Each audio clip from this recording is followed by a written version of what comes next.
Hi everyone, and we are at Dato Sagor today, and I really love this track. So we are here actually with the 86, and we'll be testing some products which we recently got.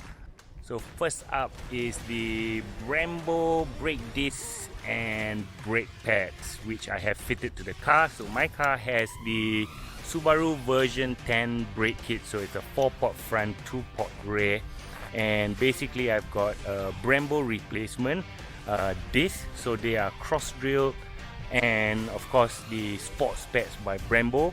Thanks a lot to Emerald Auto Parts Sendirian Berhad. They're actually located in Senggabut, and they are official Brembo distributors.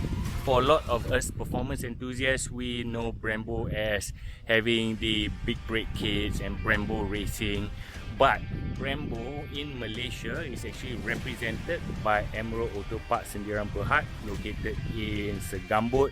And what they do is actually they have original equipment replacement discs and pads, as well as sports discs and pads for your cars.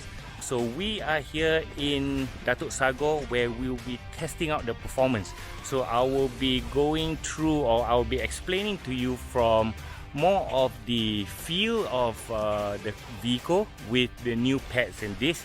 That means how the actual pads and discs actually keep up to performance driving around Dato Sagor. At the same time, I will try and share with you the feedback which I get from the braking. That means in terms of the progressiveness, the bite, and of course the overall performance of it. So I'm looking forward to driving Dato Sagor, and I hope that you will too.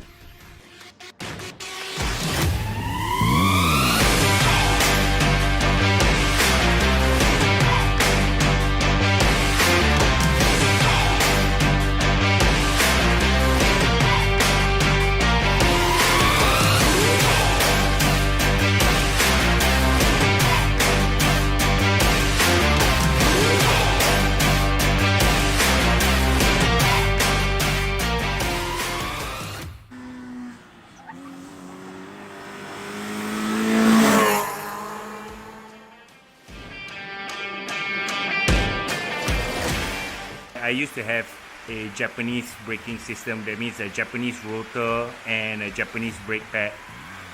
Somehow or another, I found the initial bite a bit too strong. The pedal feel was missing slightly. I think this is where Brembo excels. That initial bite is strong, but it's very progressive.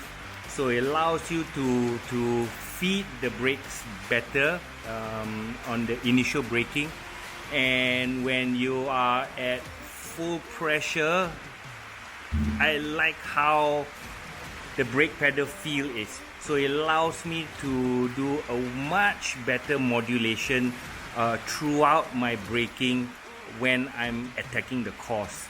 The consistency was great lap after lap. I think I did about 3 to 4 laps consistently, and what I found is, it didn't miss a beat at all. So in terms of braking pressures, braking fade, all of that is under control with the both discs and pads. So the pedal feel, as I mentioned, felt very progressive throughout the 4 laps. Braking performance overall maintained, and I think this is what you need when you're going out for lap times. Something that's very consistent, something that gives you great pedal feel, so you know exactly what your brakes are doing and how much pressure to put on to achieve the maximum braking capacity that you can when you're approaching a corner. So I think in terms of value versus performance, this is a really good balance.